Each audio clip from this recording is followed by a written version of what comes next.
Hello and welcome back to the ROI channel. Today doing a quick macro update about some interesting things that have been happening, particularly in the gold market. Very interesting market to follow. We have in the Crisis Investment Fund, we have about a 6% allocation to gold by gold miners.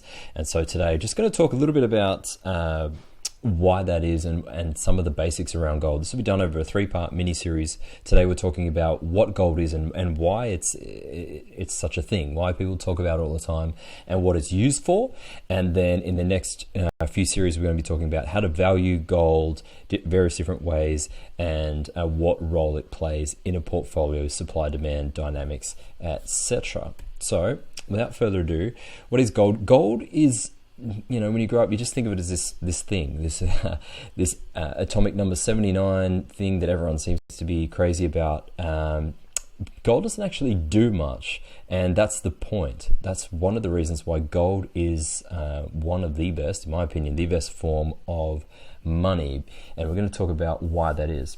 When you start to think about money, and you start to realize, well, it's kind of a fluid definition. It's not what you grow up thinking necessarily. So in a broad base picture terms, you've got fiat and commodity styles of money, and various different forms of money have been used throughout human history.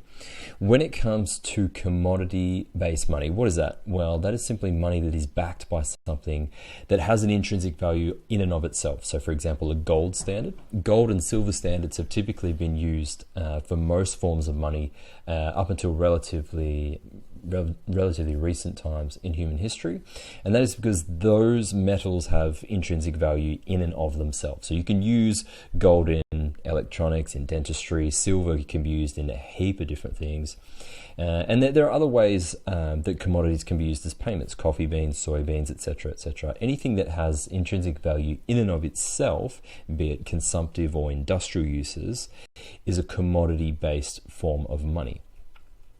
Medium of exchange and requires energy expenditure to produce is what gives a commodity-based currency or money its value. So gold's not just lying around anywhere. You have to expend a considerable amount of time, effort, and capital to be able to get that out of the ground. Same thing with a wheat crop. You've got to be able to grow it, store it, make sure the mice don't get it, etc., etc. Fiat money, what is that? Well, that's the paper notes or the digital coins basically that we use nowadays. Fiat is, the word derives from Latin, it just means trust. Okay, so it's a form of credit. It's a token contract for a claim on the real money. Okay, so if you think that a $100 note is money in and of itself, it no longer is, because it's not backed by anything. Okay, it used to be redeemable for equivalent gold ounces or silver ounces, depending on the time in the century and which part of civilization you belong to. And now it's really just a note. It's a free-floating debt instrument that's an abstraction, and that's why one of the reasons why financial collapses seem to be occurring more readily than what we would statistically expect given a normal distribution. So if you think about a paper banknote, that doesn't have a lot of value in and of itself. You might be able to use it for firewood or for tinder, and that's about it. But what gives it its value is government decree. Because you have to pay your taxes in a specified denomination, that is fiat currency. You can't just pull out a bag of wheat and say, okay, here's my taxes, that'll about do it. That is what drives demand for, in Australia, dollars, in the Eurozone, euros, etc., that fiat currency. And so it is that, and kind of that alone, along with the trust that the currency represents something of value, that gives fiat its value. That's why we are using it in this global experiment that we're running at the moment.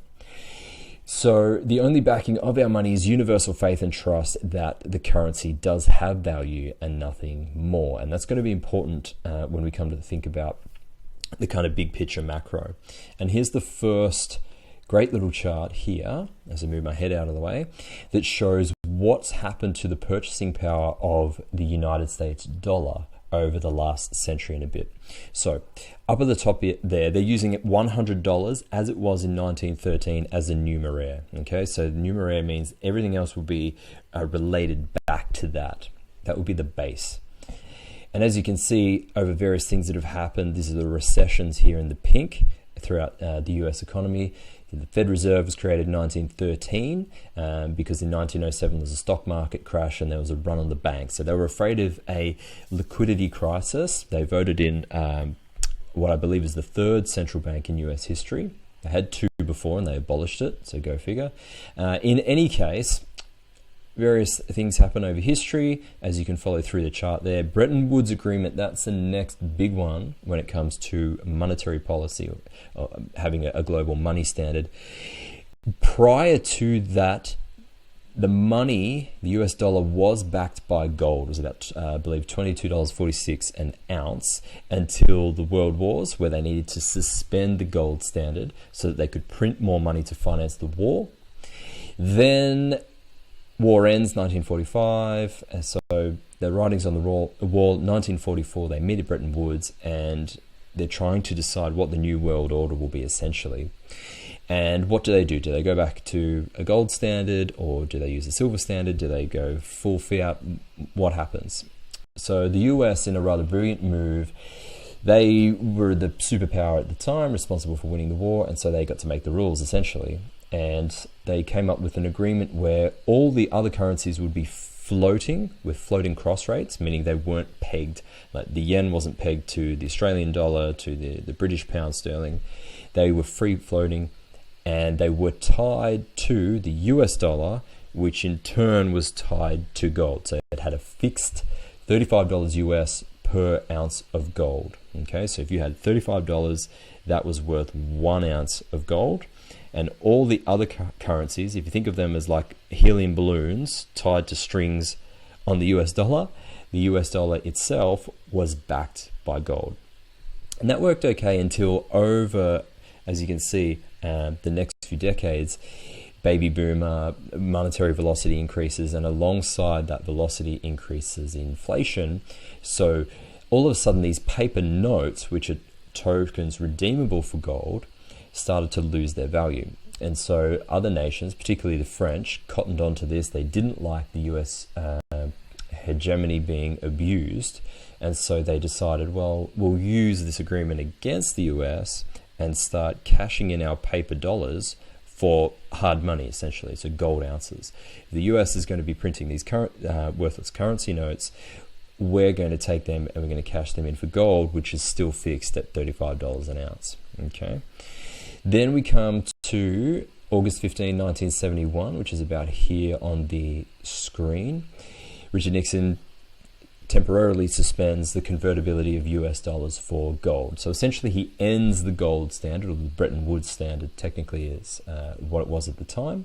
And as you can see from there, cliff dive in the purchasing power of the US dollar. And this is significant. We're coming up to, in a couple of days, it will be August 15th, 2021. That will be 50 years since the suspendability of the suspension, of convertibility of US dollars for gold. And as you'll see in the purchasing power that we can see here, the fiat currency is losing purchasing power year on year because it's no longer backed by anything. At the moment, people haven't lost trust so much in the currency, but the day is coming, I believe, when that could occur. And if that does occur, then things will start to get interesting for all the wrong reasons. Okay, another graph here of gold being the numeraire at 100. Over time, we've got a time series along the x-axis, and then the yen, the pound, and the US dollar, and how they have lost purchasing power relative to gold in comparison to one another.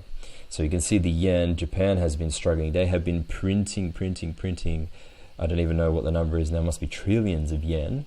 And so when you look at a standard, at a constant, which is what gold is so good for, gold doesn't change, the price of gold changes. So if gold doesn't change and the price is changing, it's really the fiat currency that's changing.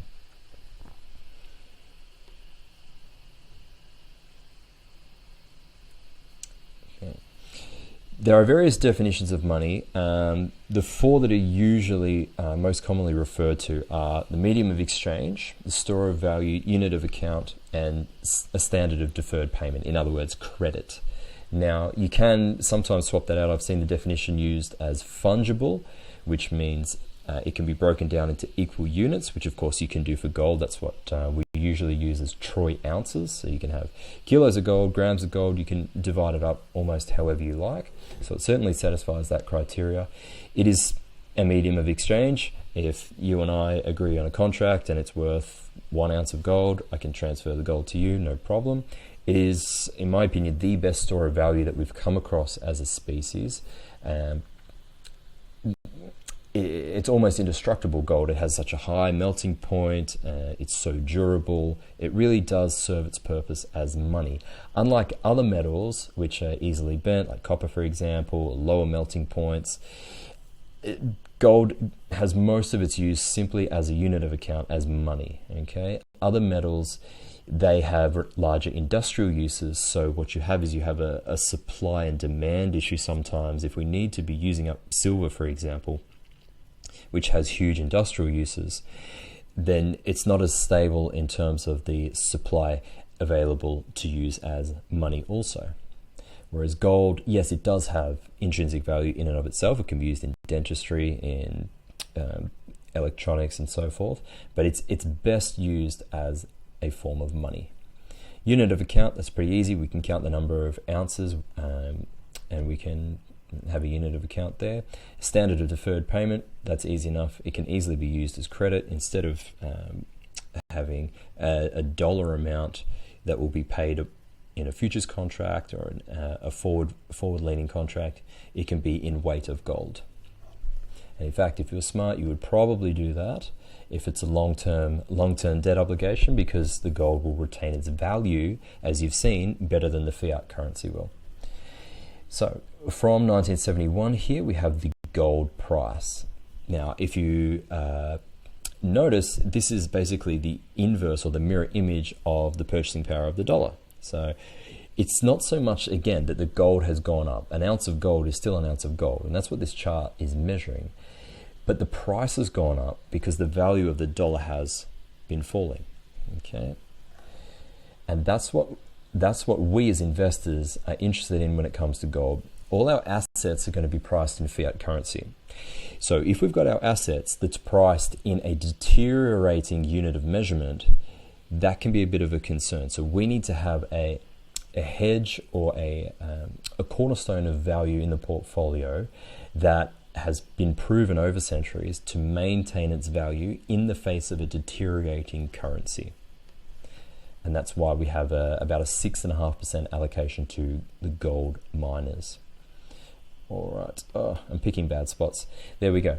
So what drives the gold spot price? Now, over the long term, yes, the degradation of fiat currency, but more specifically, something known as real interest rates. If you're not familiar with what real interest rates are, they are essentially the secret, the hidden driver of all asset prices. It's really interesting. Until you start to delve into this, you just think of interest rates as whatever your home loan is. That's not what a real interest rate is. That's a nominal interest rate.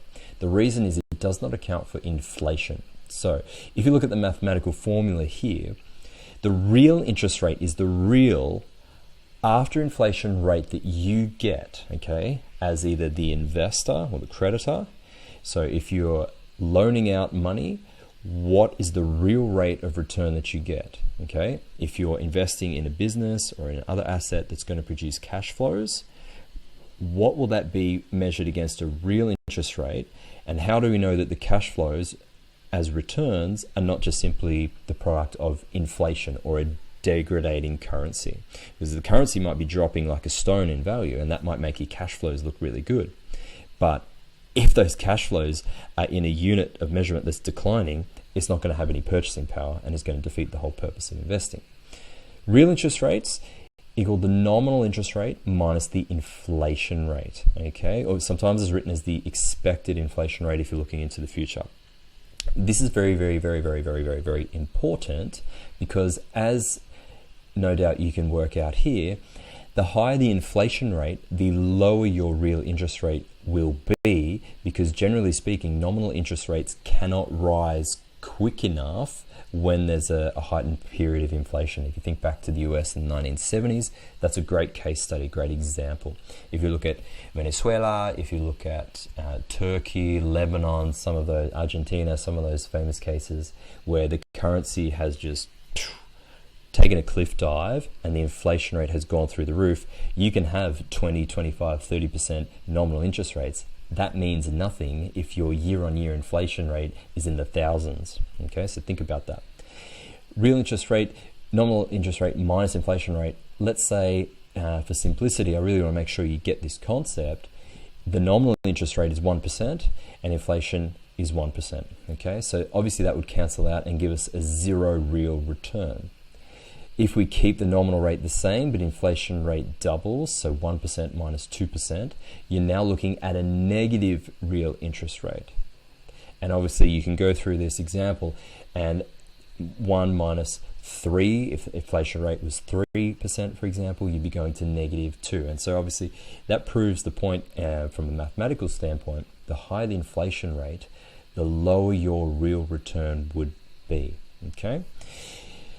That's a statistical correlation between real interest rates and the price of gold. So we say, okay, well, inflation leads to, generally speaking, to lower real interest rates. So what does that have to do with gold? Well, the lower the real interest rate, the higher the push towards gold for investors' money will be. So think about this. This is a chart here proving that, historically speaking, the correlation between real interest rates and gold. Okay, so the inflation adjusted gold price is in the gold and the real rates are in the blue. So as you can see, every time real rates dip, gold spikes, and then as the real rates increase, gold dips. And that makes sense from a practical reason, because if you're, let's say you're a saver, you're an investor, you want to invest in a banknote or a savings account, and you're getting a high real return. Let's say, go back to the days where you could get 7% nominal interest rate in a bank account. Remember those? Well, that would probably, depending on the inflation rate, be around about a 5 or 4% real return. So if you're getting a 5 or 4% real return, you're going to be less inclined, the barrier to entry is going to be much higher for you to go and buy gold or other precious metals, because gold doesn't pay you a yield. It doesn't appreciate in value in and of itself. It does in price because it's a hedge. And so that's why you'll see, from a practical perspective, every time the real interest rate increases, you'll see gold gets whacked. Okay? And obviously it's the inverse. When we're moving into times of heightened inflation, as we have in the past and are looking at in the present day, when you're not going to get any real return, meaning you're going to get maybe 1% in a private debt contract, or you're going to invest in a savings account that's going to give you 0.05%, whatever it is, and inflation's at 1 or 2 or 3%, you're losing money. The longer you hold on to that cash is losing value. So you've got to put it somewhere. And so what do? You start to think, well, gold is a good hedge against inflation, real interest rates are getting lower, I'm not getting anything on my savings, I've got to move into something else, into a different asset class. And that is often the practical or psychological reason why, as the real interest rate drops, demand for gold increases, and thus the spot price.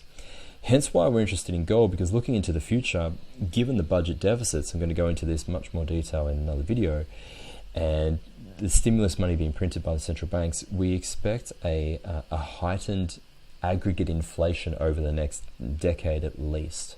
Okay? And of course, if we have higher inflation, we have lower real return on assets, and we think that gold is a must to have, even in a small percentage in our fund or our portfolio.